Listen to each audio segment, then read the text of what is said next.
Assalamualaikum warahmatullahi wabarakatuh. Perkenalkan, kami dari kelompok 2 akan membuat video materi mengenai Smart Turn PLS. Sebelumnya, perkenalkan nama saya Gina Aulia dengan NPM 120 2024 033. Saya Azra Zafina Kalisa dengan NPM 120 2024 003. Saya Zaskia Kansalifah dengan NPM 120 2024 100. Saya Sarah Malia dengan NPM 120 2024 078. Saya Muhammad Syahrial dengan NPM 120 2024 054. Oke, kita akan menganalisis kasus SEM-PLS. Ini anggota kelompok kita. Lalu ini kasusnya. Ada mahasiswa prodi manajemen melakukan survei niat pembelian kembali produk luwak white coffee, peran pemasaran pada sosial media dengan kriteria tertentu untuk responden. Pada hasil survei diperoleh 60 responden yang mengisi hubungan antar variabel adalah sebagai berikut. Nah, ini jadi pemasaran sosial media berpengaruh kepada niat membeli kembali, kesadaran merek kembali kepada niat membeli kembali, EWOM berpengaruh pada niat membeli kembali. Dan berikut ini adalah hipotesisnya. Hipotesis pertama, pemasaran sosial media berpengaruh positif dan signifikan terhadap niat pembelian kembali. Kemudian hipotesis kedua, kesadaran merek berpengaruh positif dan signifikan terhadap niat pembelian kembali. Hipotesis ketiga, EWOM berpengaruh positif dan signifikan terhadap niat pembelian kembali. Pertanyaannya, apakah menjawab semua 3 hipotesis penelitian? Nah, kita akan menjawab menggunakan metode analisis SEM-PLS yang alat analisis yang digunakan Smart PLS. Nah, berikut adalah data yang akan dimasukkan ke Smart PLS. Pertama, kita save dulu.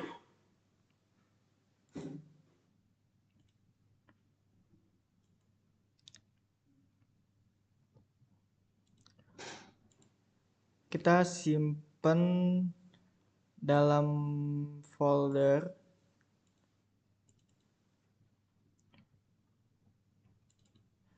kita ubah tipenya ke CSV MS-DOS teks MS-DOS. Kita save, baru kita buka Smart PLS-nya.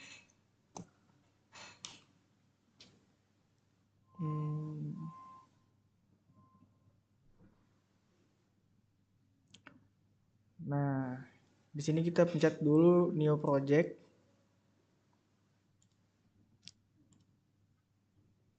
New workspace. Kemudian ke dokumen. Kita harus buat folder baru. Kita tulis aja Smart PLS. Nah, baru kita new project, kita tulis Smart PLS tugas. Kita buat. Nah, di sini udah ada, tinggal kita import datanya ke dokumen, ke tempat tadi yang kita simpen teksnya. Ini data tugas. Tinggal menunggu di generate. Kita cek dulu, di sini udah ada data-datanya, kemudian kita import. Nah, di sini kalian bisa lihat hasil dari penjumlahan, bisa dilihat rata-ratanya, bisa dilihat tipenya, kemudian kita buat kita ke back, lalu klik PLS SEM. Ini namanya, ini model tipenya PLS SEM, kemudian save, dan tinggal kita buat latent variable. Caranya diklik, lalu klik kiri 2 kali pada mouse, lalu tulis namanya masing-masing PSM, KM,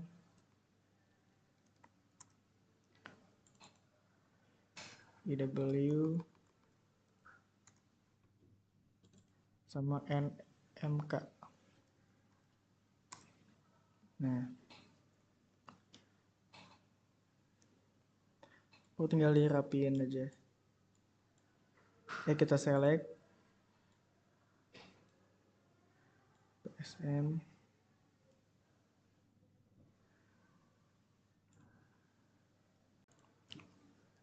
Oke, selanjutnya kita susun sesuai ketentuan.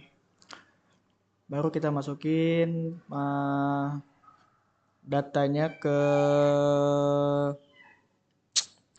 variabel yang sesuai dengan cara kita klik lalu CTRL, tahan, baru kita tarik ke PSM. Begitu juga setelahnya.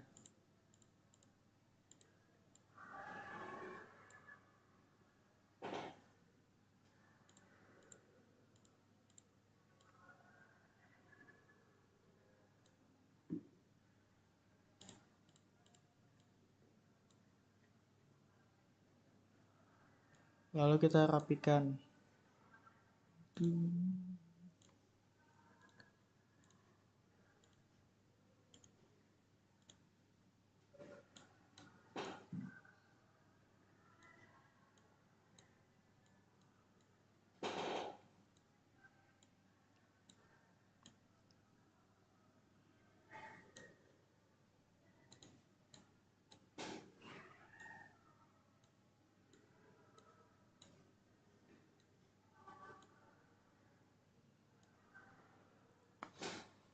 Lalu kita konekkan.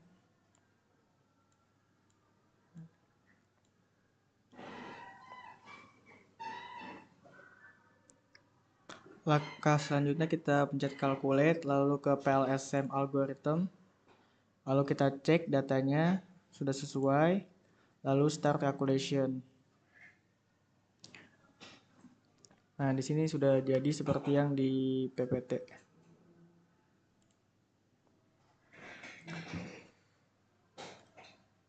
Baik, untuk selanjutnya yaitu model pengukuran.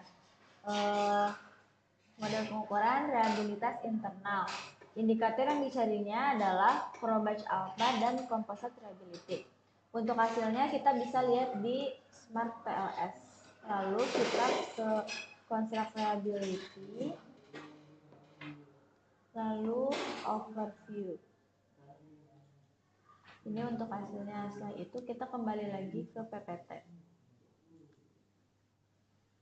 Lalu bisa kita lihat di sini untuk Crow-Batch Alpha-nya yaitu 0,889 lebih dari 0,7 yang artinya itu reliable. Untuk IWOM, kesadaran merek dan niat membeli kembali juga sama, artinya reliable. Lalu untuk composite reliability-nya di sini ada 2 dan hasilnya juga sama lebih dari 0,7 yang artinya bahwa secara reliabilitas internal dengan 2 indikator menyatakan bahwa semua yang ada variabel tersebut itu reliable. Baik, untuk selanjutnya itu ada model pengukuran 2. Indikatornya itu menggunakan validitas diskriminan. Untuk melihat hasil validitas diskriminan ini kita bisa lihat di Smart SampleS-nya, lalu diskriminan validity, setelah itu cross loading. Ini untuk hasilnya, lalu kita kembali ke PPT. Pada validitas diskriminan ini, jika loading pada konstruk sendiri lebih besar dari nilai loading pada konstruk lainnya, maka misalkan contohnya pada IWOM di sini, nilai IWOM di sini lebih besar daripada yang lainnya, yang artinya yaitu memenuhi kriteria validitas diskriminan. Lalu untuk kesadaran merek di sini nilainya 0,782, nilainya juga sama lebih besar dari yang lainnya, maka artinya memenuhi kriteria validitas diskriminan. Dan juga untuk nilai membeli kembali lalu pemasaran sosial media juga sama memenuhi validitas diskriminan. Oke, selanjutnya di sini ada model pengukuran 3. Jadi sini saya akan mencari untuk validitas konvergennya. Jadi untuk validitas konvergen itu di auto loading, terus pencet matrix. Ini hasilnya untuk konvergennya, dan kita balik lagi ke PPT. Di sini ada model pengukuran 3. Pada slide ini ditampilkan hasil uji validitas konvergen pada model pengukuran. Validitas konvergen dinilai berdasarkan nilai auto loading dengan ketentuan nilai loading harus lebih besar dari 0,6. Nilai 0,6 masih dapat diterima untuk model reflektif. Pertama, pada konstruk electronic word of mode, indikator electronic word of mode 1 hingga electronic word of mode 4 memiliki nilai loading di atas 0,6, sehingga seluruh indikator dinyatakan valid secara konvergen. Kedua, pada konstruk kesadaran merek atau KM, indikator KM1 sampai KM5 juga menunjukkan nilai loading di atas 0,6, sehingga memenuhi kriteria validitas konvergen. Yang ketiga, pada konstruk niat membeli kembali atau NMK, indikator NMK 1 hingga NMK 3 memiliki nilai auto loading yang tinggi, sehingga seluruh indikator dinyatakan valid. Terakhir, pada konstruk pemasaran sosial media atau PSM, indikator PSM 1 hingga PSM 4 juga memiliki nilai loading di atas batas minimum, sehingga memenuhi kriteria validitas konvergen. Dengan demikian, dapat disimpulkan bahwa seluruh indikator pada model pengukuran telah memenuhi validitas konvergen dan layak untuk digunakan pada analisis selanjutnya. Dan untuk slide selanjutnya, di model struktural. Kita balik dulu ke Smart PLS. Untuk model struktural ini, kita pencet R2, dan ini untuk hasilnya, overview hasilnya. Yang kedua ada F2, terus kita pencet matrix, dan ini hasilnya, dan penjelasannya di balik PPT. Jadi model struktural ini pada saat ini ditampilkan model struktural, jadi nilai R2 sebesar 0,619, yang berarti variabel niat membeli kembali dapat dijelaskan oleh pemasaran sosial media, kesadaran merek, dan EWOM sebesar 61,9%, sedangkan sisanya dijelaskan oleh faktor lain di luar model. Selanjutnya, untuk nilai predictive relevance Q-2 menggunakan Smart PLS tidak bisa langsung diketahui, harus dihitung menggunakan rumus, yaitu Q-2 sama dengan 1 min buka kurung 1 min R pangkat 2 tutup kurung sama dengan 1 min buka kurung 1 min 0,638 tutup kurung sama dengan 0,638, yaitu nilai Q pangkat 2 sama dengan 0,638 besar 0, artinya dapat memprediksi secara akurat estimasi model. Oke, yang ketiga kita akan menggunakan GOF. Pada Smart PLS itu harus dicari menggunakan rumus. Yang ini caranya adalah akar dari rata-rata AVE dikali rata-rata R2. Yang kita tahu rata-rata AVE-nya itu kayak sebagai berikut. Ini AVE itu diperoleh dari bagian construct and reliability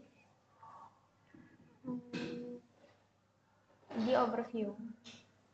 Ini yang ini.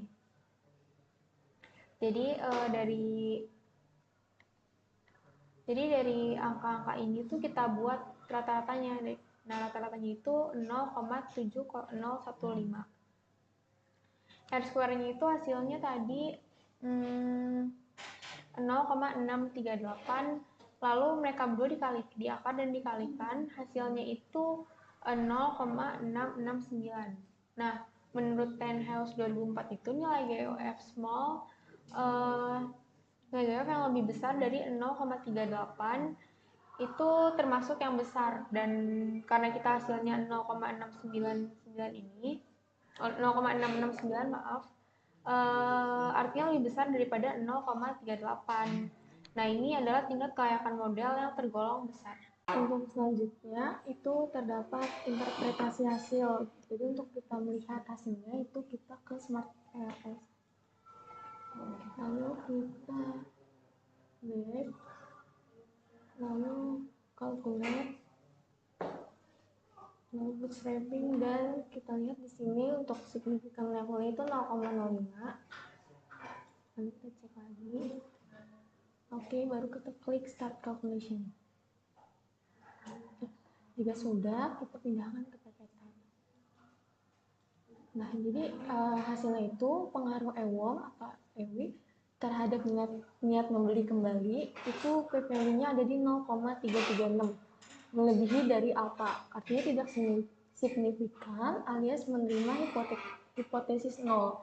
Artinya tidak ada pengaruh. Jika tidak signifikan, artinya koefisiennya itu 0,164, itu bias atau tidak bisa dilaksanakan interpretasi lanjut.